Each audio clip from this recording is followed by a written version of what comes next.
practice. So I think of AI is the lean for knowledge work. We are really going to school on it, which is how do we really go look at, that's why I think, the good old, we remember in the 90s, we had all this business process reengineering. I think it's back in a new way where people who can think end-to-end process flows and say, hey, what's the way to think about the process efficiency? What can be automated? What can be made more efficient? So that's a little bit of, I think. So customer service is the obvious one. We are on course. We spend around $4 billion or so. This is everything from Xbox support to Azure support. This is really, this is serious 1 year because of the deflection rate on the front end.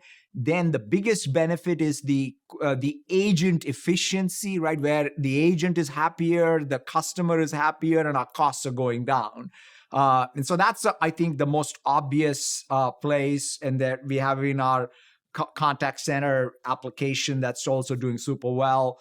The other one is obviously GitHub Copilot. That's the other, and with GitHub Copilot Workspace, right? That's the first place where even this, what is agentic sort of side comes in, right? You go from an issue to a plan or to a spec to a plan, and then multi-file edit, right? So it just completely changes the workflow for the Eng team. As I said, and then the O365 is the catch-all, right? So the M365 Copilot is where, just to give you a feel, even my own, right? Every time I'm meeting a customer, I would say the workflow of the prep of the CEO office is not changed since 1990, right? Basically, in fact, one of the ways I look at it is just imagine how did forecasting happen pre-PCs and post-PCs, right? There were faxes, then inter-office memos, and then PCs became a thing, and people said, hey, I'm just going to put an Excel spreadsheet in email and send it around, and people will enter numbers, and we will have a forecast.